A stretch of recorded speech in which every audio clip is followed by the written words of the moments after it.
Shabbat Shalom, sou Marcelo Pavani, Instituto Reical. Vamos falar um pouco hoje sobre a numerologia cabalística e a origem da numerologia cabalística.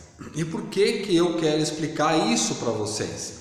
Porque muitas pessoas perguntam assim, olha, Marcelo, se a numerologia cabalística é da língua caldeia, quem é a língua caldeia? Região Iraque, Irã, Babilônia a Grande. Esta é a origem da língua caldeia.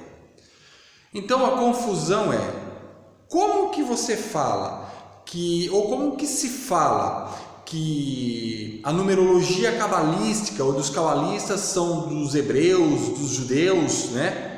E a sua origem é uma língua caldeia, que é a língua da Babilônia, né? A língua que tinha muitos feiticeiros. Babilônia adorava vários deuses, né? Aonde a gente se situa dentro dessa situação? Como é que a gente sabe qual é a origem da língua, né? Da numerologia cabalística, dessa gematria que se fala tanto, que vem do Pentateuco, né? Que são os 5 primeiros livros das Escrituras Sagradas, da Bíblia, né? Onde foi desenvolvida pelos rabinos, os cabalistas, né? Dentro dos Talmudes, dentro dos entendimentos.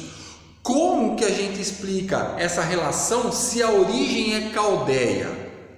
Bom, então vamos com muita calma. Primeiramente, os rabinos separaram antigamente as escrituras em 3 grandes grupos, que são os escritos, as leis e os profetas, tá? Não nessa ordem, na verdade, primeiro vieram as leis, os profetas e os escritos, tá? Em 3 grandes grupos. E tem uma pessoa, onde o livro é muito controverso, mas já se tem certeza que realmente ele é verídico, tá? Não quero entrar neste meandro aqui, mas eu posso afirmar para você que estudos já feitos já comprovaram que é verídico, o livro de Daniel.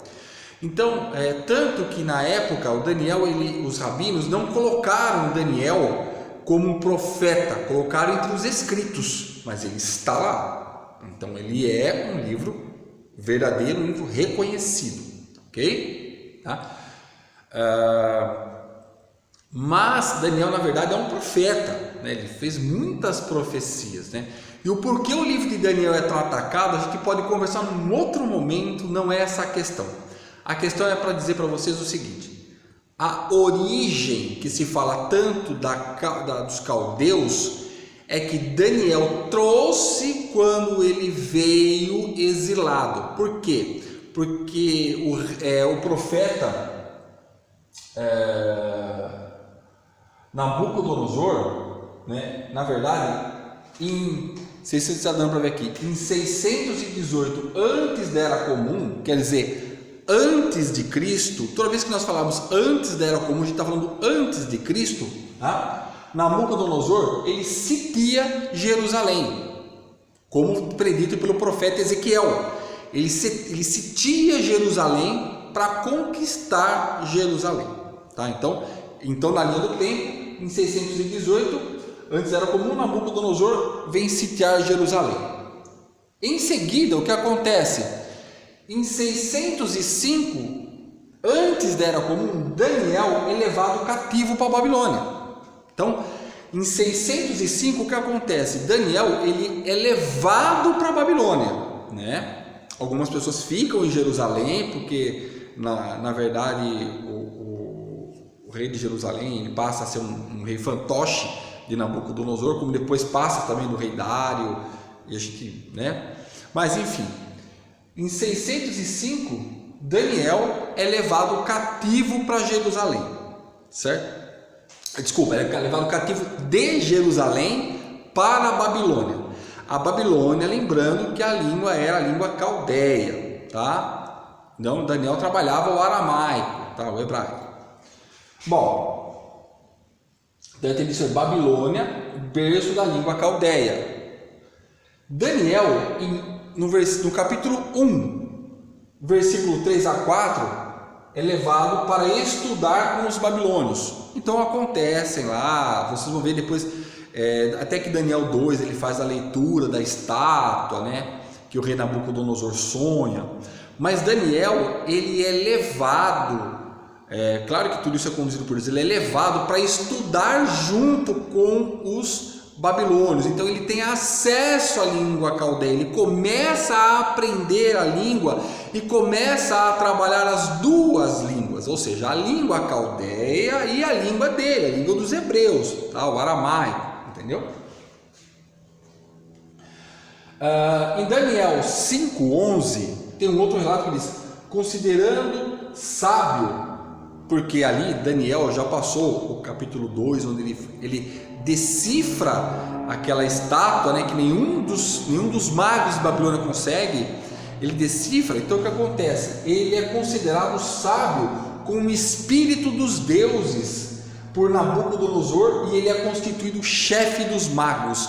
Então nesse momento Daniel ele é considerado quase um braço direito de Nabucodonosor, né? Então ele é chefe dos magos, então ele começa a trabalhar a ciência. Claro que ele teve contato com muita sabedoria ali, tá? Mas ele junta essas duas coisas. Em Daniel 12:4 encerra essas palavras, pois é para o futuro, muitos a esquadrinharão. Daniel 12:4. Aqui tem o livro de profecia, de todo o livro de Daniel. Se você tiver curiosidade, leia com muita profundidade, com muito cuidado, porque é um livro complexo, tá? Mas Daniel, Deus fala assim: agora você encerra essas palavras, porque isso não é para o seu tempo, isso é para um futuro, tá? Tanto que Daniel ele converge com revelação, tá? Dentro do Novo Testamento. Muitos às vezes quadrinhariam. Então muitos assuntos estavam escritos ali que vieram para o futuro. Dentro dessa vamos chamar, desse conhecimento, desse arcabouço de conhecimento, veio junto a gematria, os códigos, né?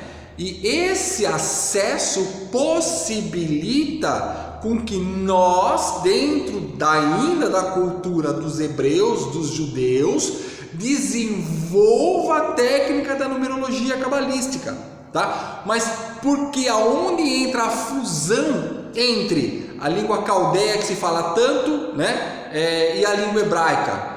No advento de Daniel, quando ele vai para a Babilônia, então ele tem acesso à língua caldeia, tá? E depois também, para efeito de curiosidade, Dário, rei persa, né, ele conquista a Babilônia em aproximadamente 520 antes da Era Comum. Então ele conquista a Babilônia e Daniel ainda tem acesso ao grego. Por isso que no livro de Daniel se encontra o hebraico, o aramaico e o grego. Por quê? Porque ele passou por todos esses períodos e teve acesso à língua caldeia. Então, o que se sabe é que a origem que se fala da língua caldeia, na verdade, veio com Daniel durante o seu exílio dentro de Babilônia. Entendeu? Então, o que acontece? Os escritos de Daniel, eles foram encerrados por volta de 536 antes da Era Comum, ou seja, antes da vinda de Cristo, né? E o que se encontra dentro desses escritos? Você vai encontrar língua hebraica, língua aramaica e língua grega. Mas lembrando que Daniel ele teve acesso à língua caldeia, tá? Então o ponto culminante aonde se junta a língua caldeia com a língua hebraica é no advento de Daniel em Jerusalém. Tá? Do Daniel, desculpa, em Babilônia, não em Jerusalém, quando ele é levado para a Babilônia. Então, dali nasce uma ligação da língua caldeia com a língua hebraica, mas não é verdadeiro quando se fala a origem da numerologia cabalística é caldeia. Não, a origem da numerologia cabalística, ela advém do período onde Daniel teve contato com a língua caldeia, tá? Mas ela é hebraica, porque ela traz junto isso, nesse ponto da história, Daniel. Eu espero que você tenha compreendido agora, tá? Da onde vem de fato a origem da numerologia cabalística. Tanto fala dos caldeus. Não, é de Daniel no período onde ele fica cativo na Babilônia e ele tem acesso à língua caldeia, tá? Pode ser que ele tenha assumido algumas coisas que ele considerou verdades, alguns ensinamentos, ele trouxe isso junto? Até pode, tá? Mas isso é uma coisa que não se tem tanta certeza. O fato é que a língua da numerologia cabalística, ela é hebraica, num período caldeu por causa de Daniel. Perfeito? Eu espero que você tenha compreendido essa questão. Não sei se você percebeu, eu coloquei alguns textos ali dentro das Escrituras Sagradas, por isso que eu falo, tem que estudar o Pentateuco. Não dá para falar de numerologia cabalística sem estudar as Escrituras Sagradas com profundidade, senão não vai entender, não é? Então eu estou aqui para trazer esse esclarecimento para vocês, e qualquer dúvida eu estou aqui no nosso canal do WhatsApp, faz a pergunta, eu vou procurar responder, tá? A origem não é caldeia, é do período dos caldeus, que é o período da Babilônia, onde Daniel ficou recluso. Daniel era um hebreu, tá ok? Um grande abraço, fica com a gente no Instituto Reical, faça a formação de numerologia cabalística conosco, você vê que tem bastante profundidade, faça o mapa cabalístico com a gente, tá ok? Um grande abraço e até o nosso próximo vídeo.